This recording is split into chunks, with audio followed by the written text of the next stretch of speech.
మనస్ఫూర్తిగా కృతజ్ఞతలు తెలియజేస్తా ఉన్నాను. ఎన్నో కష్ట నష్టాల కోర్చి ఒకరిద్దరు కాదు, నిజంగా చెప్పాలంటే కొంతమంది తమ తమ వ్యక్తిగతమైన సమస్యలు ఉన్నా కూడా వాటన్నిటినీ పక్కన పెట్టి నిర్విరామంగా పనిచేసినారు.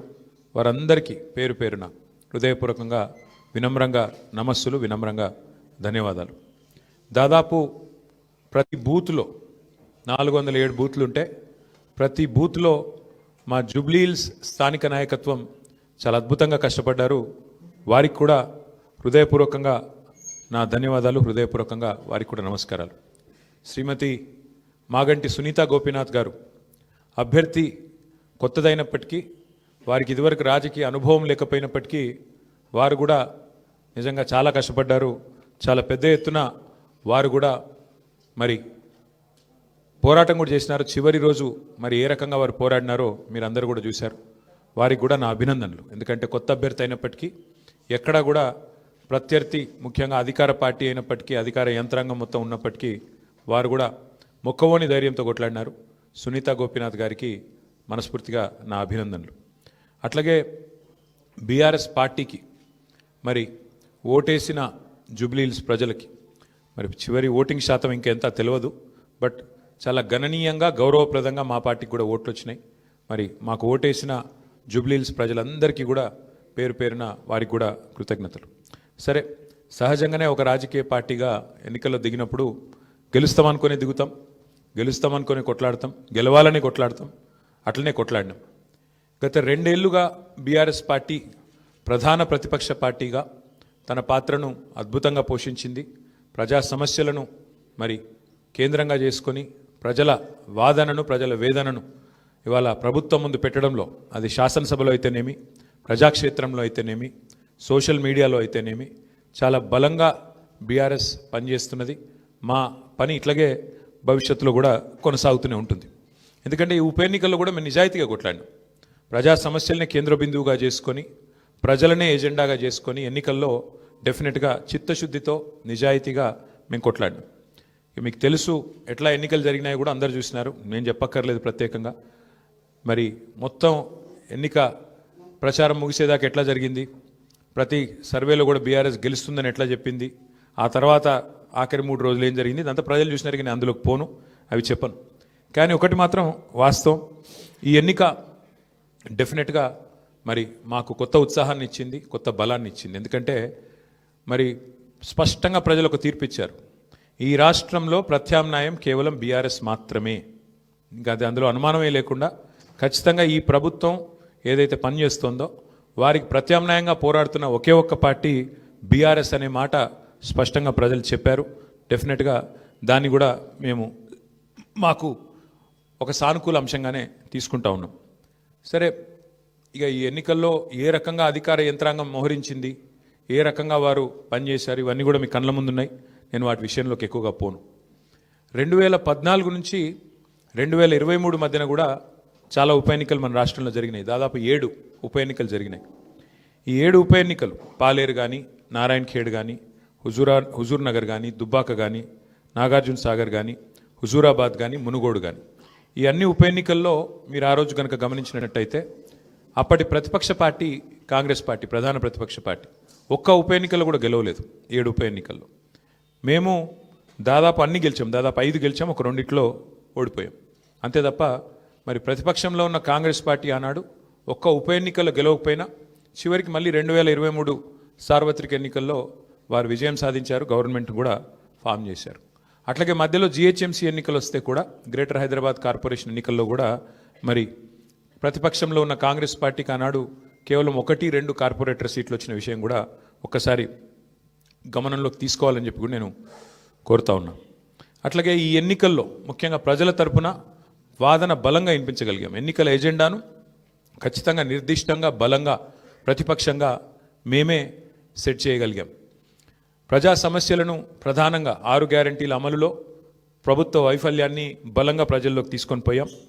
6 గ్యారంటీల విషయంలో ప్రభుత్వం చేసిన మోసాన్ని తీసుకొని పోయాం. హామీల ఎగవేతను బాకీ కార్డుల రూపంలో ప్రధాన చర్చగా చేయగలిగాము. ఇది బీఆర్ఎస్ సాధించిన విజయంగా మేము భావిస్తూ ఉన్నాం. అట్లాగే మేము అనవసరపు అంశాల జోలికి పోలేదు. కులము, మతము వీటి పేరు మీద డైవర్షన్ రాజకీయాలు చేయలేదు. బూతులు అస్సలు మాట్లాడలేదు. ఆఖరికి ప్రభుత్వంలో ఉన్నవాళ్ళు ఫ్రస్ట్రేట్ అయిపోయి బూతులు మాట్లాడినా మేము మాత్రం బూతులు మాట్లాడలేదు, కేవలం ప్రజా సమస్యల గురించే మాట్లాడాం. చాలా హుందాగా ఈ ఎన్నికల్లో కొట్లాడినామని చెప్పి నేను అనుకుంటా ఉన్నా. అట్లాగే జనాలకు అవసరమైన పాయింట్లు, ప్రజలకు అవసరమైన పాయింట్లను మాత్రమే చర్చకు పెట్టాం. కాంగ్రెస్ బీజేపీ ఎన్ని రకాలుగా మమ్మల్ని కవ్వించే ప్రయత్నం చేసినా సంయమనం కూడా పాటించాం. అట్లాగే మేమేం చేశాము, ఎందుకంటే ఒక 10 ఏళ్ళు ప్రభుత్వాన్ని నడిపిన ఒక జవాబుదారీ పార్టీగా, ఒక బాధ్యత గల ప్రతిపక్షంగా 10 ఏళ్ళు మీరు ఏం చేశారు జూబ్లీహిల్స్ కంటే 5,328 కోట్లతో అభివృద్ధి సంక్షేమ కార్యక్రమాలు చేశామని చెప్పి లెక్కల సహితంగా మరి ప్రజల ముందు పెట్టాము. చాలా పారదర్శకంగా పనిచేశామని చెప్పి ఎన్నికలు కూడా పోయినాం. అట్లాగే కాంగ్రెస్ ఎగ్గొట్టిన వాటిని కూడా లెక్కలతో సహా ఇంటింటికి తీసుకొని పోయాం బాకీ కార్డుల ద్వారా. అట్లాగే ప్రజా సమస్యలు, బస్సు ఛార్జీల పెంపు మీద నిరసన చెప్పాము. బస్తీ దవాఖానాలు విజిట్ చేసి ప్రభుత్వ యంత్రాంగంలో చలనం తీసుకొచ్చాము. హైడ్రా విధ్వంసం మీద, ప్రభుత్వంలో ఉన్న పెద్దల ద్వంద్వ ప్రమాణాల మీద, డబుల్ స్టాండర్డ్స్ మీద కూడా ప్రభుత్వాన్ని ఎండగట్టగలిగాం. ఆటో అన్నుల సమస్యలను కూడా ప్రభుత్వం దృష్టికి తీసుకురాగలిగినాం. వాళ్ళ తరపున కూడా గట్టిగా మాట్లాడినాం. హైదరాబాద్లో రోడ్ల దుస్థితి విషయంలో కూడా ప్రభుత్వాన్ని కదిలింపజేయగలిగినాం. శాంతి భద్రతల విషయంలో కూడా మా నిరసన గట్టిగా చెప్పాం. ఈ రకంగా ప్రజా సమస్యలనే కేంద్ర బిందువుగా మా పార్టీ ఎన్నికల ప్రచారాన్ని చాలా హుందాగా నిర్వహించింది. తద్వారా ప్రభుత్వం కూడా మాట్లాడక తప్పని అనివార్యత కల్పించాం. చివరికి 2 ఏళ్లలో ఒక్కసారి కూడా మరి సమీక్ష చేయని ముఖ్యమంత్రి గారు ఆఖరి ఎలక్షన్ ముందు రోజు 6 గ్యారంటీల మీద సమీక్ష చేయక తప్పని పరిస్థితి కూడా వచ్చింది అంటే ముమ్మాటికి అది బీఆర్ఎస్ విజయమే. అట్లాగే 2 ఏళ్లుగా మైనారిటీకి మంత్రివర్గంలో స్థానం లేదు. బీఆర్ఎస్ ఏదైతే మరి మంత్రివర్గంలో ఇట్లా మైనారిటీలకు స్థానం లేదు, ఒక ఎంపీ లేరు, ఎమ్మెల్యే లేరు, ఎమ్మెల్సీ లేరు అని గట్టిగా మాట్లాడితే చివరికి అనివార్యంగా అజారుద్దీన్ గారికి మంత్రి పదవి ఇయ్యక తప్పని అనివార్యత కల్పించింది కూడా ఖచ్చితంగా మా యొక్క ఎన్నికల ప్రచార సరళి. తప్పకుండా ప్రధాన ప్రతిపక్షంగా మరి మా బాధ్యత మేము నిర్వర్తించినాం. సరే, సహజంగానే ఒకటి మాత్రం ఉంది, గెలుపు ఓటములు పెద్దలు కేసీఆర్ గారు ఎప్పుడు చెప్తుంటారు, గెలవాల్సింది పార్టీలు కాదు, గెలవాల్సింది ప్రజలు అని. మేము కూడా మనస్ఫూర్తి కోరుకునేది ప్రజాస్వామ్యంలో చర్చ జరగాల్సిందే, మీడియాలో జరగాల్సిందే, బయట జరగాల్సిందే, తప్పకుండా ప్రజల్లో కూడా జరగాల్సిందే. ఈ ఎన్నిక ఎట్లా జరిగింది అనే విషయంలో కూడా చర్చ జరగాలి. ఎందుకంటే ఈరోజు కాదు, మేము 4 రోజుల ముందే చెప్పాం ఎన్ని రకాల అక్రమాలకు కాంగ్రెస్ తెరలేపిందో చెప్పాం. అభ్యర్థి యొక్క సొంత తమ్ముడికి 3 ఓట్లున్న విషయాన్ని మీ ముందు పెట్టాం, ఆధారాలతో సహా మేము స్పష్టంగా మీ ముందు బయట పెట్టాం. ఎన్నికల కమిషన్ అడిగాం, కోర్టుకు పోయాం.